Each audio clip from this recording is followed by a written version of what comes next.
Hi, my loves. If you have seen my army bomb customizing video, you might be like, oh, she looks exactly the same. That's because it's the same day. I'm just recording two videos at once because I have a very busy weekend planned and I won't really have time. I'm going to LA. I might be posting some vlogging and stuff while I'm there, so maybe those will be in the description, maybe not. I don't know yet. I'm a mess. I'm very sorry, you guys. I need to plan these videos so much better. But this is another just like quick video. I got a lot of comments and questions asking me about Soundcheck and how it works. I explained it a little bit in my Q&A video, so if you haven't seen that one, go check out that one first, and then maybe this one can answer some of the questions that you have. So basically, I'm gonna go over like how it works from like getting your tickets to using those like tickets to get in. So for this year, BTS Soundcheck, it worked a little differently than last year. Last year, it was the first 250 people to purchase P1 tickets. This year, it's different. This year, it's a random drawing for 500 P1 tickets. So you have to have P1 tickets. It's going to count for both GA and P1 seated. So whichever, if you have seated or if you have GA, you have an equal shot of being entered into the drawing. Now, the thing with the drawing is it's not by purchase. It's by like singular tickets. So if you say, let's say you purchased 6 tickets, maybe only one of those gets pulled for the raffle for Soundcheck, or maybe all of them do. Now, in my opinion, I think that this is a terrible way of doing it, because if you're going with friends or if you're going with siblings or like your parents, then you guys might have to split up for Soundcheck. Obviously, you'll be able to regroup, and I'll talk about that later. But I just think it should go by purchase, not by singular tickets, just because it separates people, and people should be like, together. I don't know why I did that. Anyway, I'm gonna continue. So, everyone's asking, well, when is that drawing going to be announced? As of the recording of this video, it hasn't been announced. It's like August 6th, I think, when I made this video. So the people who are doing the drawing is Powerhouse, people who did the ticket sales and are like running the whole show, the whole shebang. Now, they're really known for taking 5 years to do like anything and everything and doing everything last minute.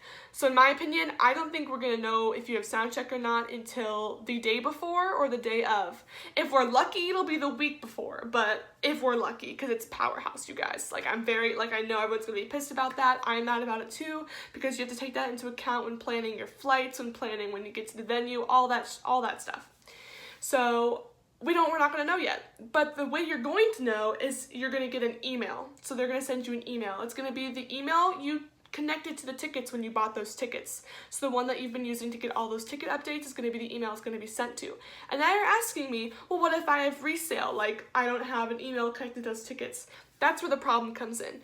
The problem comes because the only way you're gonna know if your ticket has Soundcheck is if you get that email. So if you don't have an email to get that email, you're not gonna know. That's super confusing, I know. But unless you like personally know your seller, you can ask them. Like if you did like an in-person trade or like someone on Facebook or Twitter trade, you can always ask them to forward you any emails they get. But if you've purchased from the really safe sites like StubHub and Vivid Seats, they have seller confidentiality, so you're not gonna know who your seller is or if they got Soundcheck. It's not going to be printed on your tickets, so it's not going to show up on flash sheets. It's not going to show up on your physical ticket, which in my opinion also sucks, because how else are you supposed to know? So and I think there's going to be a lot of people who have Soundcheck who aren't going to know. Now, I don't know if this is actually going to work, but if you purchased resale and you don't have connection to the seller, maybe when you get your ticket scanned, you ask like, hey, does my ticket have Soundcheck? Maybe they'll be able to find that out for you. Like maybe they'll be like, oh, because they'll give you a wristband for Soundcheck. So there has to be some way that they scan your ticket and know that you have Soundcheck, unless there's something in that email. But see, we don't know yet because no one's gotten the email. So just keep that in mind. It is possible. You're just gonna have to ask a few questions and just really pay attention. So the day has come. Let's say you found out you have Soundcheck. What happens? What are you gonna do? So Powerhouse will tweet. They'll keep you updated on where to get your Soundcheck wristband, because sometimes it's a different place, and when to get your Soundcheck wristband. Now, it's not like GA where you have to line up hours before you get your Soundcheck wristband, because those are usually not numbered. The numbers they don't respect, because it's just Soundcheck. It's only a 20 to 30 minute like thing.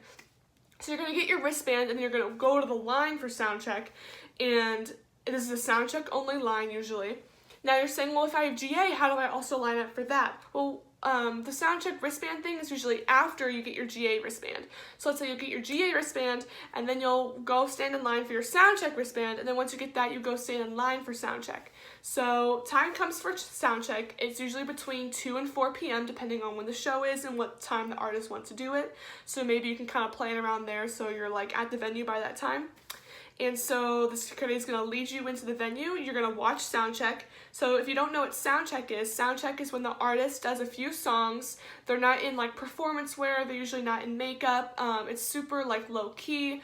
Fans don't scream. They don't dance because it's a very professional thing. Like the artists are really trying to like get everything perfect for the show.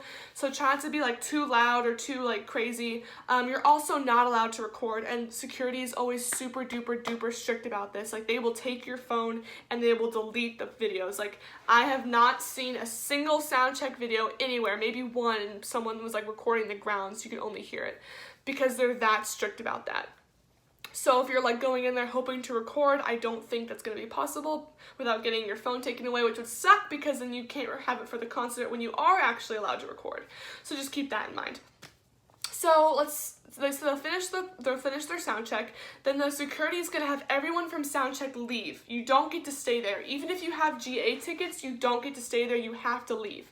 So you're gonna walk back out. Seated tickets can go do whatever they want to go do. They can go eat. They can go relax before the show. They can go get back in line to get to their seats. GA tickets, they can. They're usually gonna go back into line. So they're gonna have like numbers on their wristband. From GA, not from Soundcheck, from GA. So let's say you get your GA wristband and you're like number 200, but you have Soundcheck. So then you go to the Soundcheck line, get your Soundcheck, get back out, then you get to go back to number 200 in that line. People are gonna know you have Soundcheck, they're gonna let you back in. And if you're worried about that, like I always say, just make sure you communicate with the people around you. Just be like, hey y'all, I have Soundcheck, I'm gonna leave, I'm gonna be right back, but I'm number 200, you know me, you see me, like, they're going to respect that because there's a lot of people who are going to have Soundcheck, so there's a lot of people in the same boat. So if you're worried about not getting your spot if you have Soundcheck, don't worry about that. People are really kind about that. It's a normal thing. It's understandable. And if you're worried about people in Soundcheck who get to stay there even if they don't like line up, don't worry about that either, because security always has them leave because the doors technically aren't open yet, so they're going to have them leave. They're going to close the door, finish setting up the show. And that's basically how Soundcheck works. Yeah, and then everyone just goes and enjoys the show. I hope this helped. If you have more questions about Soundcheck, ask them below. I answer every single question you guys ask me, and any kind of comments or likes or like shares really mean a lot to me. Thank you guys for watching my videos. I have a lot more planned. So yeah. All right. Love you guys. Bye.